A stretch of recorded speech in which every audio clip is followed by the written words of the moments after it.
예, 이번 시간에는 성실신고 확인 제도 관련되는 부분 정리하도록 하겠습니다. 자, 성실사업자, 성실신고 확인 대상 사업자 관련되는 부분인데요. 업종은 도소매, 제조, 건설, 부동산 임대 관련되는 이 크게 구분하는 업종들이 있었죠. 그 부분 기준으로 해당 연도 수익 금액이 15억 이상, 7억 5천 이상, 5억 이상입니다. 이 기준 적용 여부 잘 확인하시고요. 자, 이 기준을 적용할 때 해당 연도 수익 금액인데 과세 기간의 수익 금액은 환산하지 않습니다. 사업 연도가 1년이 안 되더라도 환산하지 않는다라는 거고요. 그 다음에 별표 3의 3 현금 영수증 의무 발행 사업자 중에 의무 발행 업종 중에 사업 서비스업은 5억 이상 기준을 적용을 합니다. 사업 서비스업은 혹시라도 사업 서비스업에 해당되는 데가 도소매 그룹이라든가 제조 건설 그룹 쪽에 해당이 되더라도 5억 기준으로 간다라는 거 기억하시고요. 이 이상의 업종을 겸용할 때 주업종을 기준으로 환산한 금액을 기준으로 합니다. 자, 도소매 업종과 제조업을 동시에 하고 있다라고 하면 두 개 합쳐서 환산해서 수익 금액을 판단하시면 되겠습니다. 자, 성실신고 확인 대상자 판정 사례입니다. 한번 보시면 자, 제조업 8억인데 2018년도 5월 달에 신규로 개업을 했다라고 하면 8억이라 하더라도 7억 5천 이상이기 때문에 무조건 대상입니다. 5월부터 12월까지 적용을 하시면 됩니다. 두 번째는 6억입니다. 6억인데 전년도 20억인 경우 복식부기 의무자에 해당이 되겠지만 7억 5천 미만이기 때문에 전년도하고 상관없이 그냥 적용 제외입니다. 그죠? 그 다음에 제조업이 6억인데 7월 중에 법인으로 전환했다. 전년도 6억이었다. 제조업인데 6억이다 라고 하면 7억 5천 미만입니다. 1월 달부터 6월 달까지만 있죠. 그죠? 그렇다 하더라도 그러니까 환산하지 않고 그냥 제외를 한다라고 이해를 하시면 되겠고요. 도매업이 12억이고 제조업이 2억입니다. 단순 합치면 15억이죠. 14억이죠. 그러니까 주된 업종이 도매업입니다. 도매업은 1번 그룹이고 기준 금액은 어떻게 됩니까? 10억이죠. 기준 금액이 15억 이상이죠. 15억 이상인데 두 개 합치면 14억입니다. 단순히 보면 적용 대상이 아닌 것처럼 보이지만 주업종으로 환산합니다. 12억 플러스 도매로 환산하는데 기준 금액이 7억 5천 분의 15억입니다. 그죠? 제조가 7억 5천 기준이었고 15억이었죠. 이걸 환산하게 되면 4억이라는 숫자가 나옵니다. 제조업 수익금액 2억이 4억으로 인식이 됩니다. 그러면 총 수익금액 16억이 됩니다. 16억이기 때문에 적용 대상이 됩니다. 성실 대상이 됩니다. 이렇게 그룹별로 다른 업종들을 소득 그룹별로 세 그룹이 있었는데 섞여 있을 때 환산되는 금액을 정확하게 판단을 하셔야 됩니다. 자, 나머지 내용들은 쭉 보시면 되는데 음식점과 부동산 임대업이 있다. 두 개 합치면 7억이죠. 단순 비교를 하면 대상이 아닌 것처럼 보이지만 음식점으로 환산을 하게 되면 7억 5천이라는 수익금액이 나옵니다. 그러면 합산이 된다라는 겁니다. 자, 그렇게 이해를 하시면 되겠고요. 자, 그 다음에 자, 공동사업장입니다. 자, 8번 같은 경우에 A 사업장 공동사업인데 서비스업이고 6억입니다. 6억이면 대상이 되겠죠. 공동사업장은 개인 지분과 무관하게 적용을 합니다. 5억 이상이면 적용이 됩니다. 자, 50% 지분이 있다라고 해서 5대5로 나눠서 계산하지 않는다라는 겁니다. 그 부분 주의해서 보시고요. 자, 공동사업장인데 부동산 임대업이 4억이고요. 단독사업장의 금액이 6억이 있습니다. 이런 경우에 어떻게 될 거냐 하는 부분입니다. 공동사업장은 공동사업장대로 판단을 합니다. 그래서 그러니까 5억이 안 되기 때문에 제외를 하고요. 단독사업장은 제조업인데 7억 5천이 안 되기 때문에 제외합니다. 그래서 둘 다 적용 대상이 아니다. 합쳐져 있을 때는 자, 공동사업장 4억, 단독사업장 9억이다. 라고 하면 단독사업장은 제조업이기 때문에 7억 5천 이상이니까 대상이 되고 공동사업장은 대상이 아니다. 이렇게 보시면 되겠습니다. 그래서 성실신고 대상자 판정하는 거 잘 확인을 해 보실 필요가 있겠습니다. 자, 성실신고 확인자 범위 및 신고, 선임신고입니다. 성실신고 확인자 범위는 세무사, 세무법인, 회계법인이 합니다. 자, 이렇게 적용을 하는데 우리 교재에 한번 보시면 357페이지에 세무사의 자기확인 금지, 교차 금지 규정 적용이 없습니다. 이 말은 뭐냐면 자, 세무사가 본인이 성실신고 대상자가 되었을 때 어떻게 할 거냐는 부분입니다. 본인이 성실신고 대상자가 됐을 때 본인이 본인 거를 확인을 할 수 없다라는 걸 이야기하고 있습니다. 확인할 수 없습니다. 자, 성실신고 확인 세무사의 선임 신고는 4월 30일까지 신고를 합니다. 신고를 하셔야 되는데 만약에 신고 안 하면 어떻게 되느냐? 신고 안 해도 가산세는 없습니다. 자, 종합소득세 확정신고 기한이 연장이 됩니다. 6월 30일까지. 자, 6월 30일까지 연장되는데 중요한 건 뭐냐면 성실신고 확인서를 제출할 때 연장이 되는 겁니다. 만약에 제출하지 않는다라고 하면 연장되지 않습니다. 5월 말까지 신고를 하셔야 됩니다. 자, 성실신고 확인에 대한 지원제도인데 확인 비용에 대한 세액공제 적용해 줍니다. 물론 확인 비용에 대해서는 당해 연도에 필요경비로 인정이 됩니다. 지출금액에 대해서 필요경비로 인정이 되고요. 성실신고 확인에 직접 사용한 비용의 60%를 120만 원 한도로 해서 세액공제를 해줍니다. 120만 원 한도로 해주고 있고요. 공동사업자는 구성원별로 세액공제나 한도를 적용합니다. 자, 공동사업자 A와 B가 있다. A가 지출한 금액, B가 지출한 금액 각각 세액공제 120을 기준으로 해줍니다. 자, 일부 업종에 대해서만 성실신고 확인서를 제출한 경우에도 적용을 해줍니다. 작년까지만 하더라도 A 사업장과 B 사업장이 있을 때 A 사업장은 성실신고 확인서를 제출하고 B 사업장은 제출 못했다. 그럼 세액공제를 아예 배제를 했었는데 지금은 일부 사업장만 적용하더라도 인정을 해줍니다. 이게 이제 많이 적용되는 케이스가 어떤 케이스냐면 우리가 사업소득이 성실신고 대상자인데 주택임대소득이 조금 있었다. 그 주택임대소득에 대해서 기장을 할 거냐 말 거냐. 기장할 수가 없어서 추계로 신고했다. 그러면 성실신고 확인서 제출을 못합니다. 그런 경우에 확인 비용 받을 수 있느냐는 건데 못 받았다라는 거죠. 전체 배제를 했습니다. 그런데 일부 사업장에 대해서만 제출하더라도 적용해 줍니다. 그리고 이 120만 원을 전체 다 공제를 못 받았다라고 하면 2월 공제도 해주겠다라는 겁니다. 자, 의료비, 교육비, 월세 세액공제 적용해 줍니다. 성실신고 확인서 제출하는 자는 15% 세액공제를 해주고요. 난임시술비 20% 적용합니다. 20% 적용해주고 있고요. 자, 월세 세액공제는 월세 지급액의 10%, 종합소득금액이 4천만 원 이하일 때 12% 적용을 해주고 있습니다. 자, 근데 이 월세 세액공제는 10%가 아니고 성실신고 확인 대상자는 12%입니다. 성실신고 확인서를 제출할 때는 12%입니다. 이거 제가 그러니까 교환 만들 때 실수한 것 같은데 12% 적용해 줍니다. 의료비, 교육비, 월세 세액공제는 성실신고 확인 대상자가 확인서를 제출했을 때 적용을 받을 수 있고요. 그 다음에 소득세법이나 조세특례제한법에 의한 성실사업자도 적용받을 수 있죠. 성실사업자가 적용받을 때는 10%입니다. 근데 성실신고 확인서 제출한 사업자는 12% 적용합니다. 물론 한도는 월세액에 750만 원 한도로 적용을 합니다. 그리고 농특세나 최저한세 적용이 된다라는 사실 기억하시면 되겠습니다. 예, 성실신고 확인 비용에 대해서 세액공제를 이렇게 적용받을 수가 있고요. 자, 성실신고 확인서 미제출 시에 불이익은 어떻게 되느냐는 부분인데 성실신고 확인서 미제출 가산세가 적용이 됩니다. 산출세액의 5%입니다. 무신고 가산세와 무기장 가산세 중에 큰 금액과 성실신고 확인서 미제출 가산세가 동시에 적용되면 어떻게 되느냐는 건데 동시에 적용합니다. 작년까지만 하더라도 무신고 무기장 가산세 중에 큰 금액과 성실신고 미제출 가산세가 있다라고 하면 둘 중에 큰 금액으로 해서 중복 적용은 안 했는데 올해부터는 중복 적용이 됩니다. 그리고 사업자에 대한 세무조사의 위험도 있고요. 성실신고 확인자에 대해서는 제재도 있습니다. 성실신고 확인서를 그러니까 불성실하게 했다라고 하면 거기에 대한 제재도 있기 때문에 굉장히 중요한 내용으로 이해를 하시면 되겠습니다. 그러면 지금부터 세무사랑 프로를 통해서 관련되는 내용을 다시 정리하겠습니다. 자, 우리 교재 361페이지 성실신고 확인서 작성 실무가 되겠습니다. 자, 우리 개인조정의 공제감면 성실신고에 성실신고 확인 제도가 있습니다.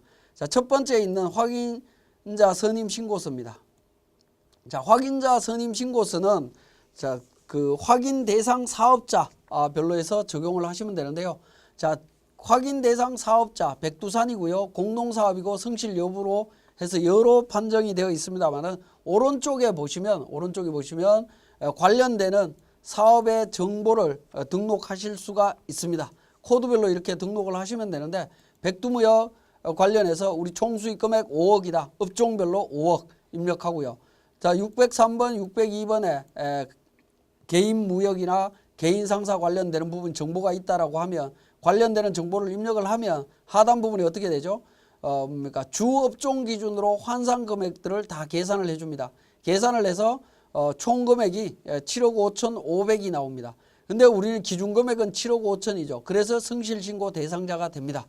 자, 우리가 성실신고 확인 대상자인지 여부는 직접 손으로 계산해서 환산 금액을 주업종 기준으로 환산 금액을 계산하실 수도 있지만 우리 프로그램에 성실신고 확인자 선임신고서를 통해서 적용을 하실 수도 있다라는 거 기억을 하시면 좋겠고요. 이때 중요한 건 뭐냐면 7번에 보시면 분류라는 부분이 나옵니다. 7번 분류.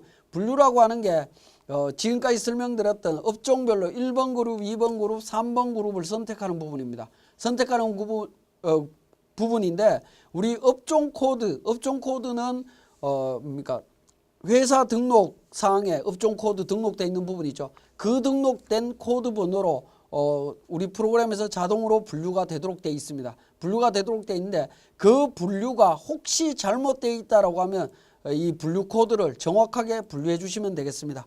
그렇게 해서 성실신고 확인자 선임신고서 작성하셔서 제출하시면 됩니다. 자, 그 다음에 성실신고 확인서라고 해서 있습니다. 자, 이 부분은 성실신고 확인 대상 사업자가 관련되는 내용을 확인을 받았다라고 하면 이 내용 작성하셔서 제출하시면 됩니다. 성실신고에 대한 첨부 서류와 함께 세무서에 제출하시면 됩니다. 자, 그 다음에 성실신고 확인 비용 세액공제에 관련되는 부분이 있습니다. 확인 비용에 대한 세액공제 신청서 예를 들어서 500이 들어갔고 공제 가능한 금액은 60%다 라고 하면 300만 원이고 한도 120에서 120만 원 2018년 그러니까 공제 금액 이렇게 작성을 하게 되면 우리 종합소득세 신고서에 세액공제란에 자동으로 반영이 됩니다. 자, 그 다음에 363페이지에 주요 항목 명세서 작성입니다. 자, 성실신고 확인서는 주요 항목 명세서 작성이 가장 중요한 부분입니다. 자, 주요 항목 명세서는 주요 사업 내역과 수익금액 검토, 필요경비 검토, 기타 사업용 계좌 이렇게 등록되도록 되어 있습니다. 자, 이 순서대로 작성하는데 주요 사업 내용에 관련되는 정보들을 등록하는데요. 등록하는 화폐 단위는 기본적으로 위에 보시면 F3번 단위 1,000원으로 되어 있습니다. 그죠? 요걸 클릭하시게 되면 원 단위로 1,000원 단위로 이렇게 선택하실 수 있습니다. 자, 요 부분 주의해서 잘 입력을 하셔야 됩니다. 단위가 1,000원으로 되어 있는데 금액을 우리는 원 단위로 입력하게 되면 단위가 굉장히 달라지는 문제가 생깁니다. 그렇기 때문에 이 부분 실수하지 않도록 주의하시고요. 기본적으로는 우리 프로그램은 1,000원 단위로 설정이 되어 있는 걸로 알고 있습니다. 자, 주요 사업 내용에 보면 주요 사업 내역과 주요 유형자산 차입금과 관련되는 정보 등록하도록 되어 있습니다. 주요 사업 내용 중에 사업장 현황이라고 해서 사업장 소유 구분과 면적, 임차보증금, 월세, 종업원 수, 차량 대수 등록하도록 되어 있습니다. 정보 등록하시고요. 주요 사업 내역은 F12 불러오기를 통해서 반영을 하시면 됩니다. F12 불러오기를 통해서 반영을 하면 전체 매출액의 5% 이상 넘는 거래처들만 5군데, 상위 5군데 반영되도록 되어 있습니다. 마찬가지로 매입도 F12 불러오기를 통해서 반영하게 되면 주요 거래처 중에 5% 초과되는 부분만 5군데 자동으로 반영이 됩니다. 만약에 그 매출이나 매출 관련해서 최종 소비자하고 거래하는 경우에는 어떻게 할 거냐? 최종 소비자의 거래분 전체를 일거주자로 보고 결정하시면 됩니다. 우리 매입 매출 전표나 매입 매출 전표 입력할 때 건별로 입력한 거 있죠. 건별로 입력한 부분이 그렇다라고 이해를 하시면 됩니다. 신용카드 매출이나 건별 매출 관련되는 부분이 자동으로 반영이 됩니다.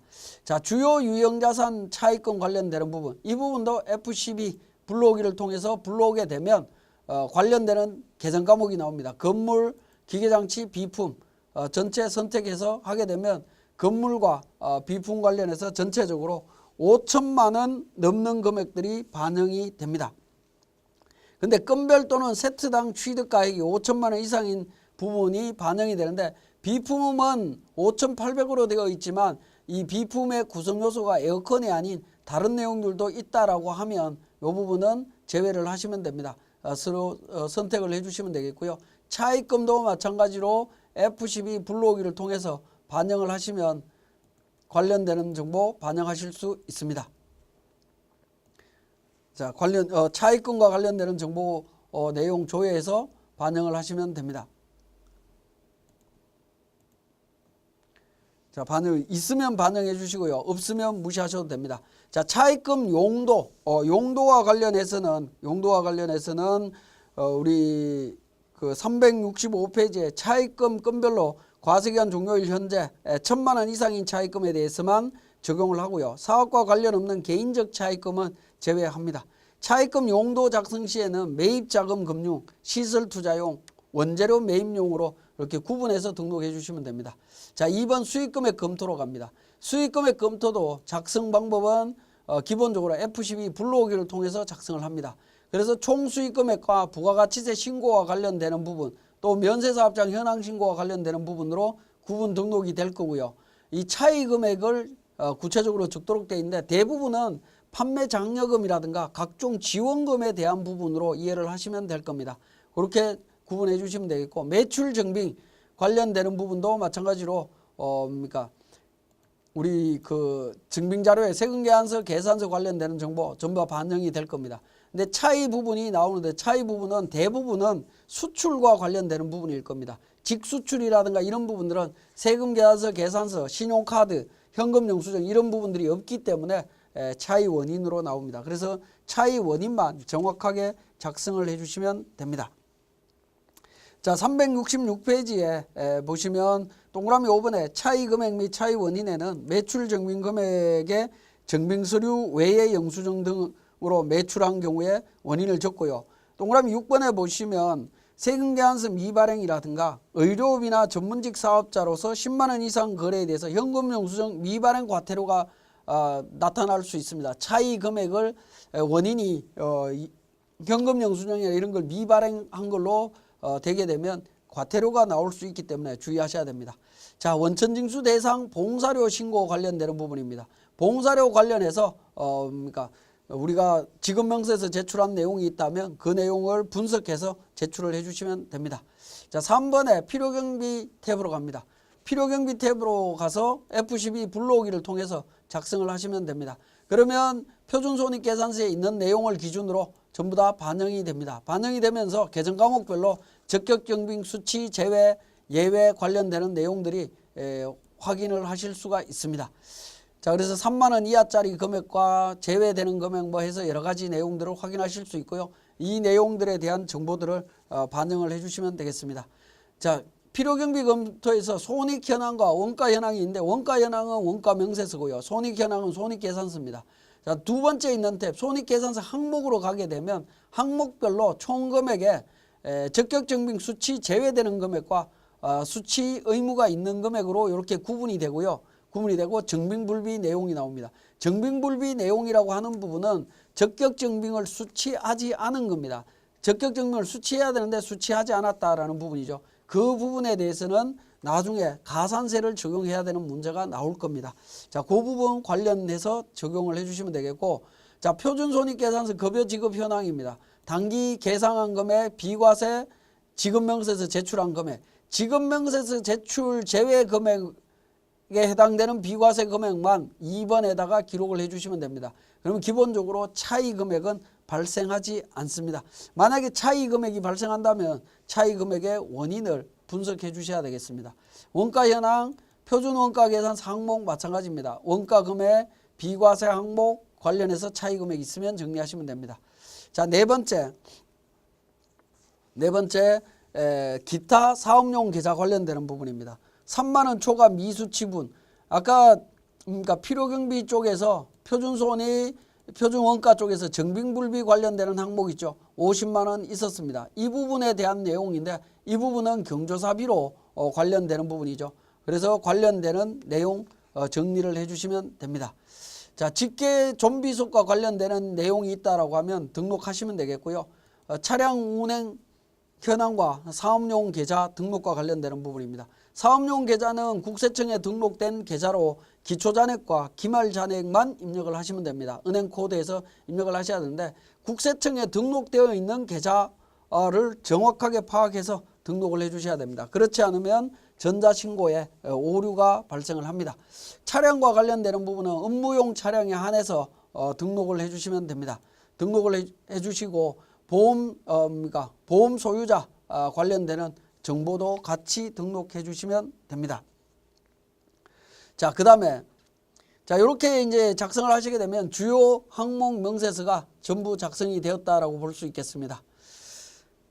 자, 이렇게 이제 주요 항목 명세서 전부 다 검토하신 다음에 특이사항 기술서로 들어갑니다. 그래서 회사의 사업 현황과 수익 금액 현황을 입력을 하신 다음에 인건비, 차량 유지비 관련되는 부분에서 우리가 특이사항이 있으면 기록을 해주시면 됩니다. 373페이지에 보시면 인건비, 차량 유지비에서 특이사항 예시 관련되는 내용들이 있습니다. 그래서 인건비에 사업자의 배우자나 직계존비속에게 지급한 인건비가 있으면 얼마 있다, 뭐 이런 내용들을 쭉 구체적으로 등록을 해주시면 됩니다.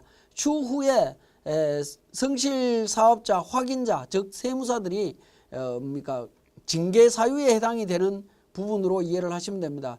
그래서 특이사항을 구체적으로 적었느냐 안 적었느냐에 따라서 징계 여부가 결정될 수도 있기 때문에 세부적으로 구체적으로 좀 문제가 있는 부분들은 전부 다 기록을 해주시면 되겠습니다. 자, 그렇게 기록을 해주시고요. 자, 마지막으로 사업자 확인사항입니다. 사업자에게 매출 누락이 있느냐 여부를 전부 다 확인을 하셔서 없다라고 하면 일치한다라고 하면 전부 다 예로 전부 다 선택을 하시면 됩니다.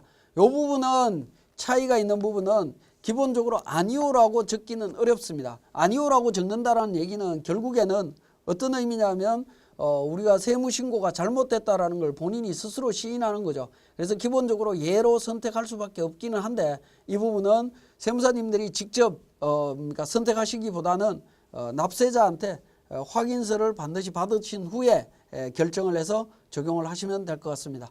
자, 이렇게 이제 성실신고 확인서를 작성을 하신 후에 검토를 하신 후에 성실신고 확인서를 마지막으로 작성해서 제출을 하시면 됩니다. 확인자 성명 적고 전자신고로 제출을 하시면 됩니다.